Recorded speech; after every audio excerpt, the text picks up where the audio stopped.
Que alegria estar com você, começando o nosso momento juntos aqui na TV Evangelizar, programa Vida em Foco a partir deste momento aí na sua casa, transmissão nacional, todo o Brasil recebendo aqui, direto de Curitiba, via satélite, também canal digital aberto e pelo YouTube TV Evangelizar Oficial. E neste dia de hoje nós vamos falar sobre a importância de nós escolhermos bem uma profissão, principalmente você que quer pensar num longo prazo, você pensando talvez em filhos, porque quando a gente consegue colocar os valores, os princípios que são nossos dentro dessa profissão, faz total diferença. E esse vai ser um dos assuntos que nós vamos tratar aqui hoje. Daqui a pouquinho eu vou conversar com ela, que é psicóloga, professora também, Fernanda Chaves Pacheco, do Unicuritiba, e vem aqui com a gente nos ajudar. E vamos falar também sobre mitos e verdades do câncer, essa doença que ainda traz muitos rótulos. Então nós vamos apresentar aqui os mitos e nós teremos um médico que vai nos contar a verdade por trás deste mito. Então fique comigo, começando o programa Vida em Foco.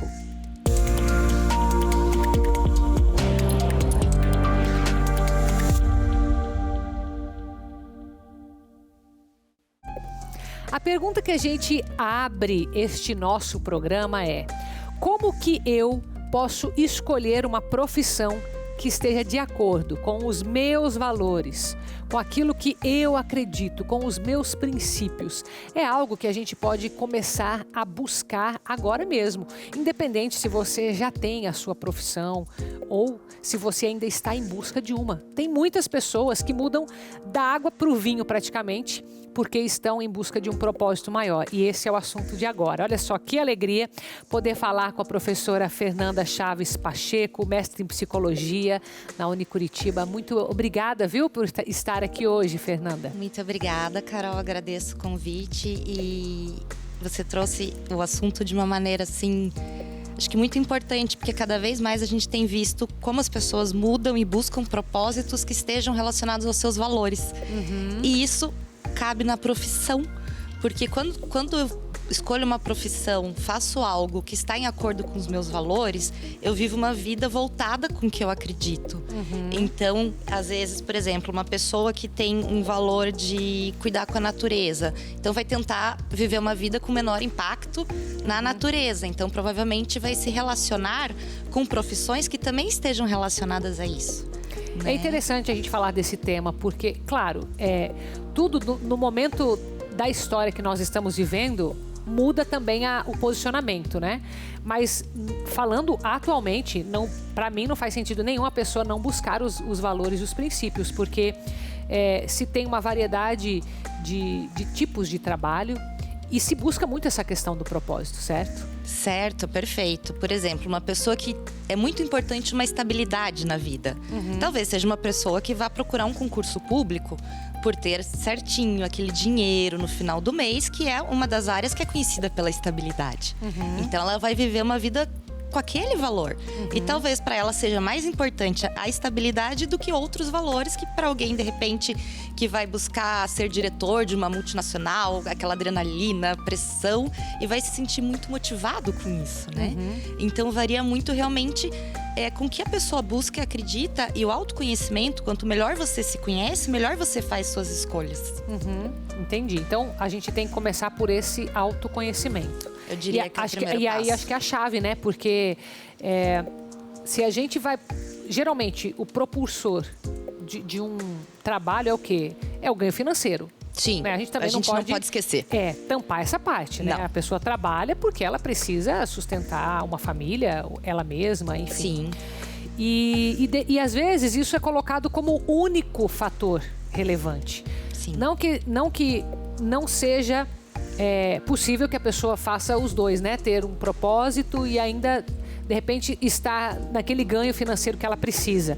Mas a pergunta que eu quero fazer acontece de, por exemplo, a pessoa vai atrás do dinheiro, né? Que é o mais comum, e depois que ela já está nesse processo, ela começa a se questionar dentro do próprio trabalho que faz e daí começa um autoconhecimento por essa prática? É bastante comum. Até hoje tem se discutido e as pesquisas têm falado em uma carreira fluida. Ou seja, que como a gente vai mudando ao longo da vida e os nossos valores, quanto maior maturidade e autoconhecimento tem, mais consciente do que é importante para você é. Então é natural que às vezes você comece e às vezes não, você nem muda de profissão. Às vezes é uma mudança, uma adaptação dentro da própria área, né? Mas jeito de fazer. Isso. Tá. Então você começa olhando para uma coisa e os seus valores ali vão se readaptando e você faz transições dentro da própria carreira. Você busca coisas que estão relacionadas ao que você quer. E as pesquisas também mostram que a questão financeira, claro, ela é importante. A gente vive numa sociedade capitalista, onde a gente tem que pagar coisas para sobreviver e etc. Mas o dinheiro não é o único reforçador para uma satisfação no trabalho, por exemplo. Pelo menos não no longo prazo, talvez, não, né? Exato. Tanto que um aumento de salário, segundo as pesquisas, ele é reforçador por 3 meses, 6 meses, mas a insatisfação... bem menor do que eu imaginava. E depois, aquela insatisfação volta. Tanto que é comum um funcionário estar insatisfeito com o trabalho, com a pressão, busca outra oportunidade e aí a empresa faz uma contraproposta financeiramente muito mais viável. Esse funcionário escolhe ficar, mas entre 6 meses e 1 ano, volta aquela insatisfação. Sim, porque... Entendi. E isso pode ser um objetivo pessoal, né? Um valor pessoal, e pode ser algo mais relacionado ao propósito. Deixa eu esclarecer um pouco o que eu quero dizer aqui. Pessoal, aquilo que você falou, a pessoa busca mais estabilidade, ou ela busca mais desafios, ou ela busca mais flexibilidade. De horário, de agenda. De agenda e tal. E daí ela pode adaptar em N situações. Sim. Em várias oportunidades também de vagas, certo? Perfeito. Mas se além disso ela tem um propósito maior, talvez ela, igual você falou, vai continuar fazendo a mesma coisa, porém, se uma empresa conversa mais com seus ideais, ela mudaria por causa disso? Sim. Sim? Sim. Porque um dos fatores de insatisfação no trabalho é, por exemplo, você ter que fazer uma atividade que você não concorda, que você se questiona moralmente. Não é a atividade em si, mas é o contexto inteiro. Exato. Uma empresa onde você vê acontecendo um assédio moral, não há nada sendo feito naquele ambiente para combater isso, vê preconceito. E aquilo está totalmente contra o que você acredita, o que você prega na sua vida pessoal, você começa a viver em conflito. Entendi. Aí é onde a pessoa começa também na insatisfação e na busca de outras oportunidades. Perfeito, isso mesmo. Até porque, assim, quando a gente fala do valor pessoal, por exemplo, geralmente pessoas que vão para a área de saúde são pessoas que gostam de pessoas, gostam de cuidar. Sim. Né? Agora, se eu não me sinto tão confortável no meio de pessoas, ou se eu não... Por exemplo, a sua própria profissão, né? Ela exige que você esteja aqui, que se comunique bem, esteja confortável com a câmera, com diversos fatores que talvez para alguém mais introvertido ou com uma dificuldade maior de comunicação seria muito difícil. Então ele teria que fazer um gasto de energia, algumas adaptações que às vezes a pessoa não está disposta ou não está em acordo com o que ela busca para ela, né? Ela está confortável daquela forma. E você acredita que esse autoconhecimento, conforme a pessoa também vai arriscando, em que sentido? Vai experimentando mesmo diversos tipos de funções. Ajuda nesse conhecimento? Muito. Eu até gosto de falar, eu trabalho muito com adolescente. É mesmo? Então eu pego muito essa questão da escolha profissional e até da mudança. Porque cada vez, no consultório, você percebe que é mais comum, às vezes, cursar 1 ano de uma profissão que você foi achando que era uma coisa. E, de repente, não é aquilo que eu imaginei. Eu mesma passei por isso. Acho que todo mundo passa de alguma forma, né? A gente não consegue imaginar exatamente. A menos quem tenha, de repente, convivido com alguém naquela área, alguém que segue o que os pais vão fazer. Isso. Mas ainda assim, né? Eu acho que tem coisas que a gente descobre fazendo. Descobre na faculdade. Sim. Por isso que o estágio, por exemplo, é uma coisa super importante. Porque eu sempre digo para os meus alunos, é hora de você experimentar, de você conhecer, de você ver como funciona e de escolher se é o que você quer para você ou não. E tem quando você entra numa eu entrei em psicologia tendo certeza que eu queria ser psicóloga hospitalar. Olha só. não mudou, não saiu da psicologia, mas deu uma... Exato, foi meu primeiro estágio. E foi a Aham. primeira coisa que eu soube que eu não queria fazer dentro da psicologia. Aham. Então é muito importante a gente experimentar. Então eu tinha esse valor de cuidar, de me doar e queria ajudar as pessoas. Isso sempre foi muito importante pra mim. Tá, então você está trazendo algo que a experiência, de alguma forma, ajuda, Sim. mas não somente, porque Não. também existem aquelas pessoas que estão com muita experiência Sim. e ainda não encontraram. O que, que você acha que falta? Muitas vezes autoconhecimento e estar no momento presente, né? Porque num mundo tão acelerado, com tantas informações, tanta gente te falando o que fazer, o que é legal, o que não é, se você não para, olha pra dentro e entende o que você tá sentindo, o que é importante pra você, o que te faz bem, como que você faz uma escolha em acordo com isso? Você vai se levando? Porque a gente vai num piloto automático.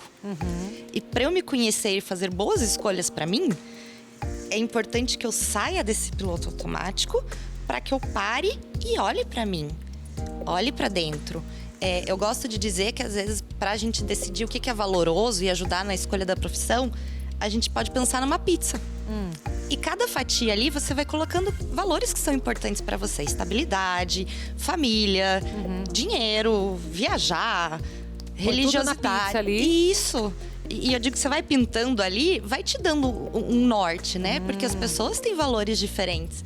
E acho que o impacto da profissão, realmente, o jovem, numa sociedade internet, ele é bombardeado por tantas coisas. Não só o jovem, né? Todos nós, né? Todos, Acho que é importante, Sim. não só o jovem. Eu acho que eu me referi a eles porque eles estão ali, Sim, TikTok. porque eles buscam essa informação na internet, Na internet, exato. Então, acho que assim, quanto mais você parar e olhar para o que é importante para você, para o que te faz bem, para aqueles momentos da sua vida que você se sente bem. Eu me sinto bem me relacionando com pessoas, então eu vou procurar um trabalho de relações públicas, eu vou ser jornalista para conversar com as pessoas, eu vou ser psicólogo, eu vou ser advogado para ajudar as pessoas a terem acesso aos direitos dela.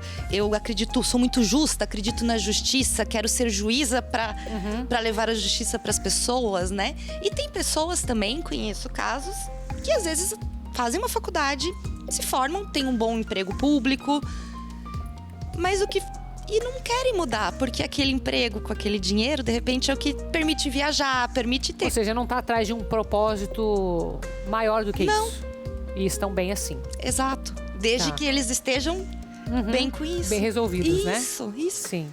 Fernanda, e você acredita que na vida ordinária, não no sentido pejorativo, né? A gente usa essa palavra, aquilo que é comum. Por exemplo, uma vida em família. Vamos pegar um adolescente, já que você Sim. tem essa aptidão por adolescentes, né? E que vai falar com todos.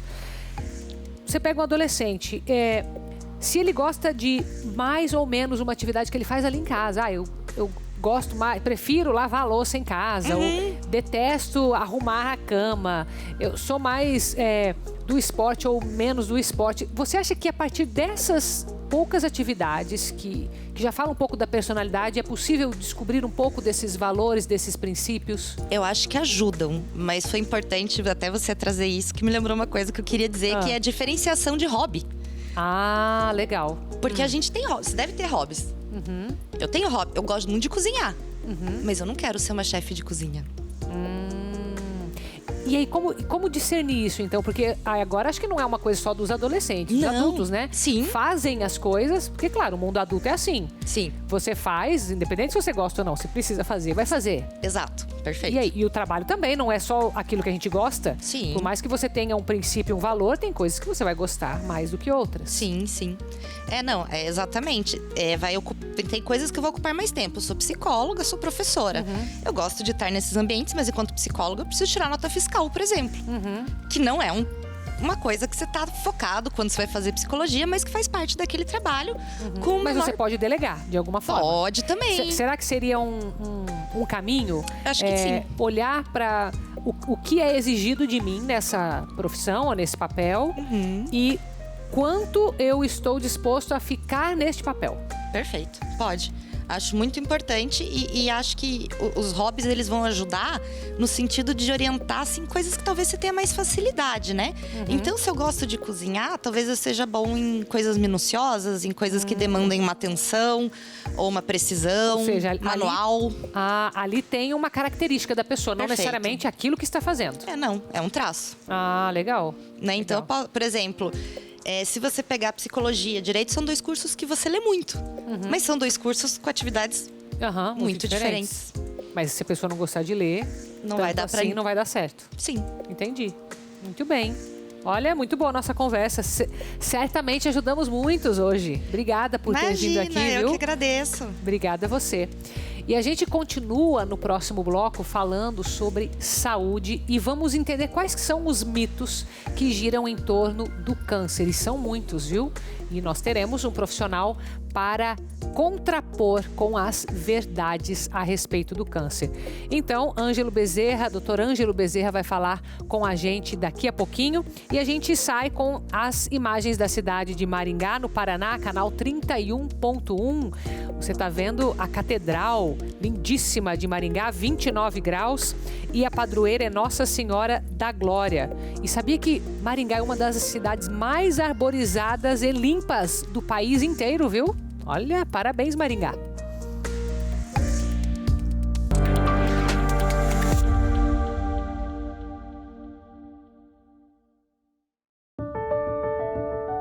Levanto os meus olhos para os montes e pergunto: de onde me vem o socorro? O meu socorro vem do Senhor, que fez os céus e a terra.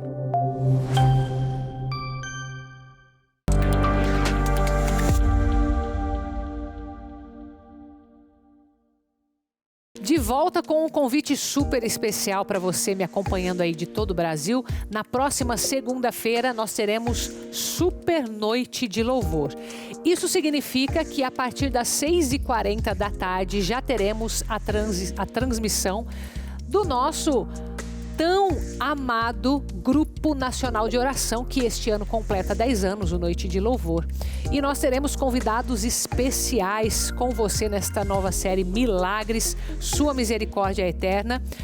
Começando pela cantora católica Celina Borges, que vai estar conosco para todo o Brasil, e Padre Wellington Neves, aqui de Curitiba, no Anfiteatro Jesus das Santas Chagas. Quem vem presencialmente a partir das 5h30 da tarde, os portões já estarão abertos. E você de todo o Brasil já sabe, 6h40 nesta segunda-feira, Noite de Louvor para você. Inclusive, pode mandar os seus pedidos de oração por todos os nossos canais oficiais, YouTube, TV Evangelizar Oficial. E agora a gente fala sobre os mitos que existem em torno do câncer.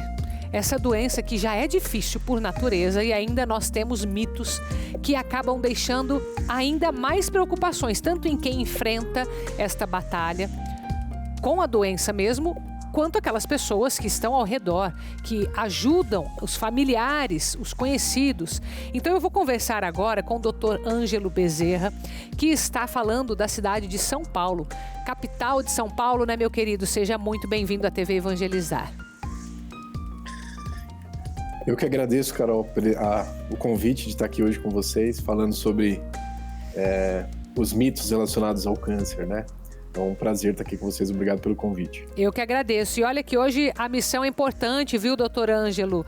Você, como oncologista, nós vamos apresentar alguns mitos que são comuns de serem ouvidos, né? E daí o senhor vem com a verdade a respeito desse mito, né? Então eu vou começar aqui com o primeiro deles, que é o seguinte: o câncer é uma sentença de morte. O que o senhor fala sobre isso? Excelente pergunta, Carol. Isso é um grande mito, tá? O câncer já não é mais uma sentença de morte. O que a gente tem lutado bastante é para que a gente consiga fazer o diagnóstico precoce do câncer, né? Então, hoje, por exemplo, mulheres que têm diagnóstico de câncer de mama, na sua doença da forma inicial, têm chances de cura próxima de 100%, né? Então, isso é um grande mito que a gente tem. O que a gente, infelizmente, se depara muitas vezes são com doenças avançadas em relação ao câncer, o que dificulta, obviamente, as chances de cura da doença. Mas isso é um grande mito que a gente nunca pode deixar de falar aqui, né? Principalmente nesse espaço aqui. Então, o câncer já não é mais uma sentença de morte, isso eu posso assegurar, diante dos avanços das técnicas de diagnóstico precoce e também do tratamento que a gente evoluiu bastante, graças a Deus, né? Que ótima notícia, de muita esperança, né, para muita gente, doutor Ângelo, que bom saber. Mas nós temos um segundo mito que entra agora na nossa tela. Só pessoas mais velhas podem ter câncer. É um mito, doutor Ângelo? É um mito, mais um mito, Carol. Na verdade, a gente pega a prevalência do câncer, de fato, ele acontece mais na população acima dos 60 anos, né? Então, se você pegar epidemiologicamente, o câncer ele pode acontecer, os mais variados tipos podem acontecer nas mais variadas idades. Então, o que a gente pega de forma epidemiológica é que nós podemos ter uma incidência um pouco maior nessa população mais idosa, mas a gente tem visto o câncer, infelizmente, presente na população que a gente diz jovem, né? Então, abaixo de 40 anos, 45 anos, isso é uma coisa que a gente tem visto na prática. A gente não sabe entender e interpretar isso, porque isso está acontecendo, mas é um mito dizer que o câncer acontece só em pessoas idosas. Então, atenção para o diagnóstico precoce, né? Acredito que essa seria a mensagem aqui. Mais um mito que nós temos é: o câncer é contagioso. Nossa, esse é triste, né, doutor Ângelo? Carol, esse é um mito, eu diria que é quase um crime, né? O câncer ele não é contagioso, né? Então ele é uma doença, infelizmente, que nasce da própria biologia da pessoa, né? Então o que a gente nunca pode dizer é que um câncer passa para outra pessoa, né? Isso é uma coisa que a gente vê às vezes na prática, né? Então, por exemplo, os companheiros de pacientes, ou até mesmo as pessoas que convivem com pessoas que estão, infelizmente, acometidas pela doença, e às vezes é uma dúvida, né? Então, eu já tenho no meu consultório: doutor, eu posso ficar perto dela, posso beijar, posso comer a mesma comida, né? E o que a gente tem que dizer é que o câncer, ele não é contagioso, tá?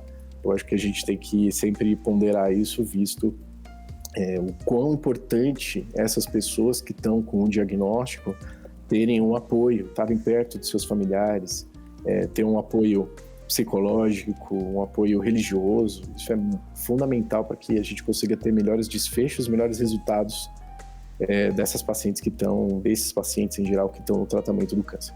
Perfeito, doutor Ângelo. Temos mais um mito aqui para você, que é: o estresse causa câncer. E aí, é um mito também, doutor Ângelo? Carol, é um mito. É óbvio que situações de estresse e, claro, condições de vida que levam o indivíduo a uma vida estressante, ele está mais propenso a doenças, pelo fato simples de você estar expondo o seu organismo a uma situação adversa. Mas dizer que o estresse é a causa do câncer não é uma verdade, né? É difícil a gente ter, por exemplo, uma evidência científica, um estudo clínico que vai comprovar que foi o estresse que causou o câncer naquela pessoa, né? O que eu sempre falo para as minhas pacientes e para os pacientes em geral é que nós temos que tentar uma vida na mais perfeito equilíbrio. A gente sabe que isso é difícil, mas o estresse, ele faz parte do nosso dia a dia e não tem como a gente dizer que isso é uma causa da doença. Então, se eu fosse fazer uma resposta simples e rápida para você, Carol, eu diria que isso é um mito. Muito bem. Temos mais um aqui: o açúcar alimenta as células cancerígenas. A gente sabe que o açúcar é um vilão para muitos casos, doutor Ângelo. Pro câncer é também? Excelente pergunta, Carol. Isso é uma coisa que diariamente no consultório a gente lida com os pacientes, né? Porque existe e é um mito, já vou dizendo isso para vocês, né? O açúcar, ele não alimenta o câncer, né? O que a gente conversa com os pacientes é que algumas condições, como a obesidade, o diabetes, eles podem cursar com fatores de risco que podem levar ao câncer, mas a gente não pode dizer que o açúcar alimenta o câncer. Então, é frequente, Carol, os pacientes, por exemplo, que estão na fase do tratamento de quimioterapia, seja na fase da doença, a sua doença inicial ou na doença metastática, esses pacientes eles fazem uma privação completa de açúcar, né? E isso pode levar, por exemplo, ao paciente a ter um emagrecimento que vai fazer a gente ter que diminuir doses dos tratamentos ou ele ter mais efeito colateral. Então, o que eu aconselho sempre para os pacientes é ter uma dieta equilibrada. A gente tem que buscar na vida, em tudo, o equilíbrio, né? Então, a gente sempre recomenda evitar os excessos, mas o câncer, ele não é alimentado pelo açúcar. Então, a gente tem que, mais uma vez, também debater e combater esse mito, né? Muito bem. E esse aqui, doutor Ângelo, o tratamento do câncer sempre envolve quimioterapia e radioterapia? Ótima pergunta, Carol. Eu costumo dizer que o tratamento do câncer ele não é uma receita de bolo, tá? Existem muitas pacientes e muitos pacientes que estão curados apenas, por exemplo, com a cirurgia. Então, a gente não é uma verdade que todo paciente com câncer vai receber quimioterapia e radioterapia. Então, isso é particularmente de acordo com o tipo da doença, a apresentação da doença, qual é o estágio que a doença se apresenta, se ela está mais inicial ou se ela está mais avançada. Então, não é verdade que todos os pacientes com câncer farão quimioterapia, tá? Então, hoje, as técnicas avançadas que nós temos, por exemplo, com câncer de mama, a gente chega a poupar em até 50% as mulheres com diagnóstico de câncer de mama da quimioterapia. Então, é algo que mudou muito mesmo, né, no cenário hoje da oncologia moderna. Então, não é uma verdade universal que todo mundo vai ter que fazer quimioterapia e radioterapia. É uma situação muito particular, por isso é tão importante ter o acompanhamento de um profissional especializado como é o oncologista clínico. Muito bem. Doutor Ângelo, na sua experiência clínica, você escuta algum outro tipo de, seja um mito, seja um medo, seja algo que é menor do que as pessoas imaginam e que é importante que seja dito também? Excelente, Carol. A primeira, acho que a gente desmistificou aqui com a sua primeira pergunta, né? Em dizer que hoje o câncer é uma sentença de morte. Então, acho que se a gente puder colocar isso como a nossa mensagem, assim, se todo mundo esqueceu o que a gente conversou hoje, eu acho que a gente tem que frisar isso. O câncer hoje não é mais uma sentença de morte, tá?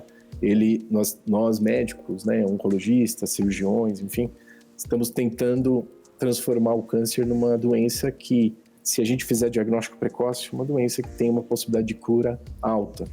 E aquelas que, infelizmente, têm a sua fase metastática, que é a que a gente diz que é a doença, que a gente consiga controlar essa doença por muito tempo, levando uma qualidade de vida para esses pacientes. Então, se eu pudesse dizer hoje, é isso. Eu acho que não é mais uma sentença de morte, né? Outro mito que eu acho que tem que ser colocado é que a gente tem mais casos de câncer relacionado, por exemplo, à nossa vida moderna. Na realidade, é um dos motivos, mas a gente também tem levado em consideração, por exemplo, graças a Deus, né? Nós temos vivido mais, então a expectativa de vida do brasileiro e da população em geral mundial é uma expectativa que, graças a Deus, aumentou. A gente chega aí acima de 70, 75 anos. Então, o câncer, ele é uma doença que pode acontecer por uma falha do maquinário bioquímico, da biologia do paciente, né? Então, é uma coisa que a gente tem que colocar aqui. O mais importante, Carol, que eu acho que tem que ficar aqui da nossa conversa é que, se nós tivermos a detecção precoce, se a gente tiver um médico que nos acompanhe, se a gente discutir equilíbrio de vida, a gente vai estar, sim, prevenindo o câncer. Muito bem. Agradeço o seu tempo, doutor Ângelo, falando direto da capital de São Paulo. Muito obrigada, viu, por desmistificar hoje aqui para o Brasil inteiro, viu? Carol, eu que agradeço. É sempre uma honra estar com a audiência de vocês aí. A gente está desmistificando isso e trazendo informação para a população como um todo. Eu agradeço muito aí o convite de vocês. Muito obrigado, viu? Agradecemos também. Um abraço, viu? Muito obrigada. E agradeço você também que está aqui com a gente todos os dias, aqui me fazendo companhia no programa Vida em Foco. A gente tem mais sobre saúde no próximo bloco, envolvendo também a questão da nossa fé, da espiritualidade. Então você, só toma uma aguinha para voltar aqui comigo e a gente sai com imagens da cidade de Imperatriz, no Maranhão. O canal é o 41.1, segundo maior município populoso do Maranhão. Perde apenas para a capital, São Luís.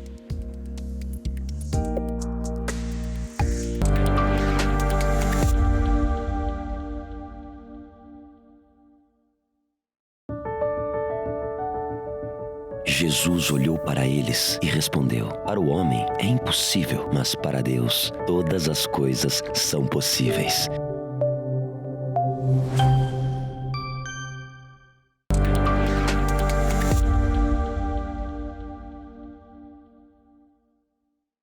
De volta com o programa Vida em Foco, depois de explorar bastante essa área da saúde, que é tão importante, né? A gente desmistificar, tirar os mitos. E daí eu estava aqui lembrando que Padre Reginaldo escreveu um livro que cuida da nossa alma. Alma ferida, alma curada. Porque não adianta a gente somente cuidar do nosso corpo, certo? Mas o próprio Padre Reginaldo tem um recado para você. Acompanhe. Faz tempo que você não fala do alma ferida, alma curada, né? É verdade. Olha, você pode adquirir em todos os lugares do Brasil e presentear. Existem muitas pessoas com depressão, com baixa autoestima, pessoas que estão com problemas de relacionamento, terminando relacionamentos, estão em luto, em briga com Deus, em briga na família. Este livro, dos mais vendidos no Brasil, Verdade. Alma Ferida, Alma Curada, você encontra em todas as livrarias do Brasil. A doença acaba exigindo muito de quem está doente, não é assim? A gente perde energia, perde o ânimo muitas vezes. Por isso que é tão importante que nós tenhamos a nossa fé fortalecida, a nossa espiritualidade. É isso que eu quero compartilhar com você nesse vídeo. Acompanhe. Pelos corredores de um lugar onde tantos enfrentam a dor, a música se espalha. É com alegria que eles levam a hóstia consagrada àqueles enfermos que procuram força mais especial nas orações. Foi assim no quarto do Luciano. O pedreiro de 66 anos escorregou e caiu de um telhado. Chegou a se emocionar ao receber a comunhão. O carinho de vocês foi muito ótimo do pessoal aí. Nossa, é maravilhoso, né? Não tem o que pague. Dona Gracília, há alguns meses passou por angioplastia. Dessa vez, enquanto esperava por novos exames que precisava realizar, foi para a capela rezar. É bem importante para a gente se apegar bastante com Deus, né? E pedir a oração para Deus iluminar a gente, para a gente ser bem encaminhada e os médicos também, né? Encaminhar as mãos dos médicos, né? Para fazer uma boa cirurgia para a gente, né? Atendendo e visitando, como o Papa diz, uma igreja em saída, indo até os quartos, as UTIs, aos acompanhantes que estão nas salas de espera. E a capela também está sempre aberta. E na oração diária do Santo Rosário tem todas as manhãs. Das orações do terço que sempre tem às mãos, o Rafael tem certeza que veio a força que ele quase já não tinha para recuperar a saúde. Foi aqui que eu encontrei coragem, porque para mim parecia que era impossível eu sair daqui. E ganhou força? Ganhei força. Onde eu também assistia missas no quarto, né? Que tem várias, principalmente também ali da Evangelizar, acompanhava os programas também, principalmente as quinta-feiras de adoração, que eu achava muito importante, muito bonito, né? Tudo isso vem nos fortalecer, né? É um trabalho silencioso e de muita fé que percorre os quartos e UTIs do hospital. Aqui juntos, funcionários da Pastoral dos Hospitais e uma tropa de 300 voluntários procuram ampliar o acolhimento aos pacientes. Os resultados são bonitas lições de vida, de força, bonitas lições de fé. Histórias como a de Dona Arlene Xavier, 76 anos de uma vida bem vivida e com muita fé. A caminhada aqui às vezes é de dor, de angústia, mas ela sabe que tem muito a agradecer. É difícil, mas eu creio em Deus e e tô aqui. Por isso nada em minha vida faltará, nada faltará. Como é importante nós cultivarmos a nossa fé o tempo todo para que nesses momentos de mais fragilidade do nosso corpo, a gente possa continuar com a esperança, porque tudo isso faz diferença na nossa recuperação também, viu? O nosso corpo sente tudo o que a nossa fé acredita. E a gente estava falando agora há pouco exatamente sobre a saúde do corpo. Nós sabemos que tem muito que a gente pode fazer que contribui para a nossa saúde. Um dos itens que eu sempre falo, eu não, né? Os especialistas falam é sobre a alimentação. E a gente sabe que, por exemplo, os produtos orgânicos são uma forma de nos ajudar ainda mais na saúde. Mas você sabia que além dos alimentos, nós temos também roupas que são orgânicas, outros itens como esse? O nosso querido Lucas Marconsoni fez essa matéria para a gente aprender mais. Acompanhe.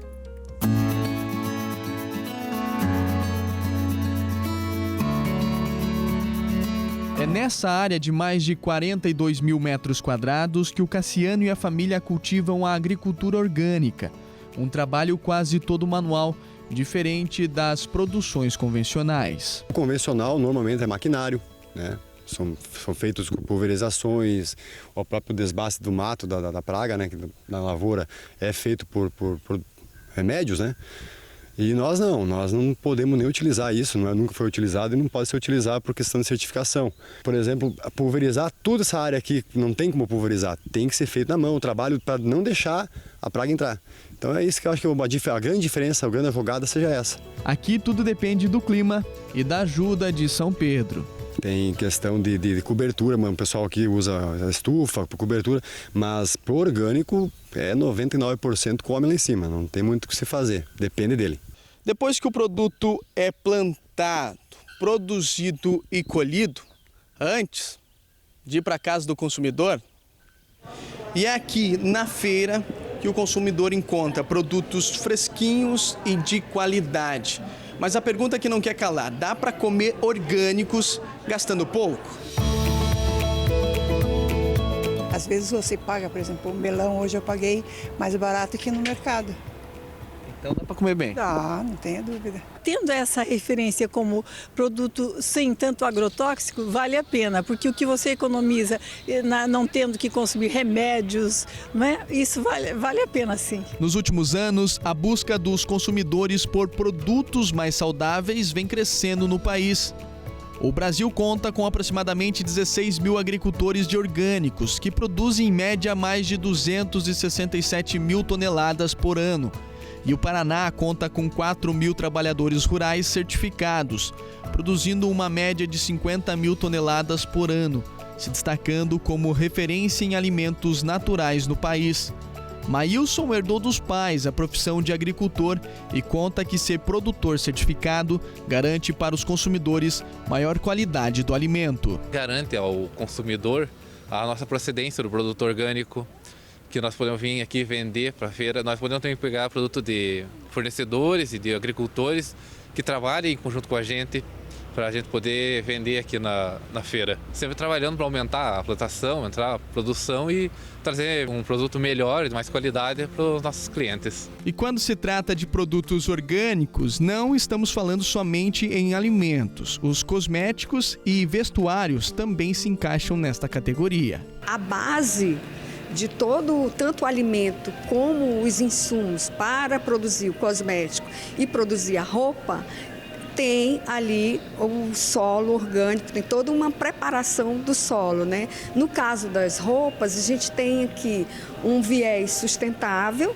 além do corante ser especificamente natural, né? Para o cosmético, existe aí todo um rastreamento do cultivo do insumo até a entrega para o consumidor, né? Que acabam entrando naturalmente numa classificação natural e saudável para a pele. Essa variedade mostra como a produção orgânica está se expandindo para diferentes setores, proporcionando opções mais sustentáveis e amigas do meio ambiente.